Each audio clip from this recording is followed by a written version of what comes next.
सममूल्य अपूर्णांक म्हणजे काय ते आता आपण बघूया. आता माझ्यासमोर ही एक पट्टी आहे, आडवी आयताकृती पट्टी. या पट्टीचे मी 2 भाग केलेत आणि 2 पैकी एक भाग मी रंगवला आहे. म्हणजे आपण हे कसं लिहू शकतो? 1/2 किंवा 1/2. आता त्याच पट्टीचे समजा मी 4 भाग केले आणि 4 मधले 2 रंगवले, तर आपण ते कसं लिहू? 2/4. आता इथे त्याच पट्टीचे मी 8 भाग केले आणि 8 पैकी 4 रंगवले, तर आपण ते कसं लिहितो?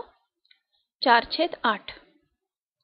म्हणजे आपण जर या तिन्ही पट्ट्यांकडे पाहिलं किंवा तिन्ही चित्रांकडे पाहिलं तर आपल्या असं लक्षात येईल की सर्व पट्ट्यांमध्ये सारखाच भाग रंगवलाय. सर्व पट्ट्या निम्म्याच रंगवलेल्या आहेत. बरोबर आहे? म्हणजे मी असं म्हणाले काय की 1/2 पट्टी रंगवली किंवा 2/4 रंगवली किंवा 4/8 रंगवली. मी सारखीच पट्टी रंगवलेली आहे. म्हणजे मी सगळीकडे सारखाच भाग रंगवलाय. म्हणजे सगळ्या माझ्या या तीनही अपूर्णांकांच्या किमती या सारख्या आहेत. याची किंमत म्हणजेच मूल्य सारखं आहे, म्हणून आपण त्यांना सममूल्य अपूर्णांक असं म्हणतो.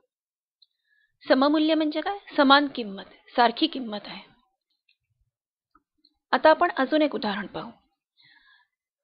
1/3, 2/6 आणि 3/9. आता हे सुद्धा सगळे अपूर्णांक सारखे आहेत, एकाच मूल्याचे आहेत. म्हणजे समजा माझ्याकडे एक पेरू आहे, मी त्याच्या 3 सारख्या फोडी केल्या आणि 1 फोड खाल्ली, किंवा मी त्याच्या 6 सारख्या करून 2 फोडी खाल्ल्या तर मी तेवढाच पेरू खाणार आहे, किंवा मी त्याच्या 9 सारख्या फोडी करून 3 खाल्ल्या तरी पण मी तेवढाच पेरू खाल्ला असं होईल. म्हणजे हे तीनही अपूर्णांक हे सममूल्य अपूर्णांक आहेत. त्या सगळ्याची किंमत सारखीच येते. आता इथे अजून एक उदाहरण पाहूया. 2/5 हा 4/10शी सममूल्य आहे.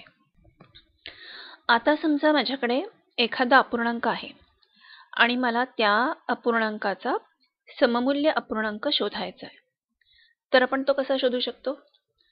आपण आता उदाहरण पाहूया.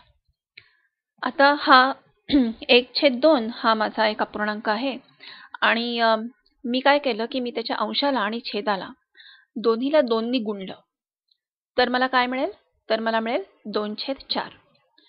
आता मी पुन्हा एकदा त्याच्या अंशाला आणि छेदाला 2 नी गुणलं, तर मला मिळेल 4/8.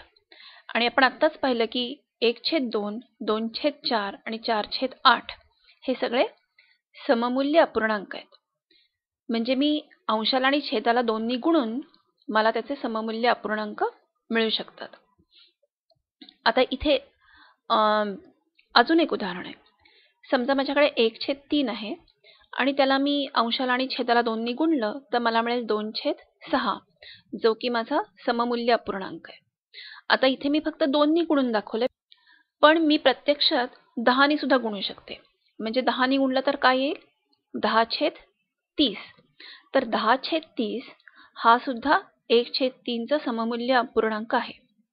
म्हणजे आपल्याला असं लक्षात येईल की अपूर्णांकाच्या अंशाला आणि छेदाला एकाच म्हणजे सारख्याच संख्येने जर गुणलं तर आपल्याला त्याचा सममूल्य अपूर्णांक मिळतो.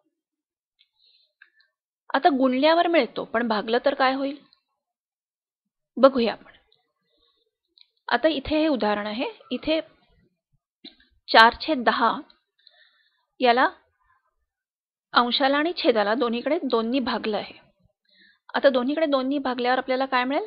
2/5. आता आपण पाहिलं की 2/5 आणि 4/10 हे सममूल्य अपूर्णांक आहेत. याचाच अर्थ असा आहे की अंशाला आणि छेदाला फक्त गुणलंच तर नाही, तर भागलं तरी सुद्धा आपल्याला सममूल्य अपूर्णांक मिळतो. आणि आपल्याला अजून एक असं लक्षात येईल की जेव्हा आपण सममूल्य अपूर्णांक मिळवतो त्यावेळेला त्या अपूर्णांकाची किंमत बदलत नाही. कारण काय? कारण तो सममूल्य अपूर्णांक आहे. आणि किंमत का बदलत नाही? कारण आपण जे काही गुणतोय किंवा भागतोय ते दोन्हीकडे करतोय. अंशाला पण गुणतोय आणि छेदाला पण गुणतोय, किंवा अंशालाही भागतो आणि छेदालाही भागतो. त्यामुळे अपूर्णांकाची किंमत बदलत नाही. फक्त तुम्हाला आकडे वेगळे दिसतात, पण जो नवीन अपूर्णांक आहे तो सममूल्य म्हणजे त्याच किमतीचा अपूर्णांक आहे.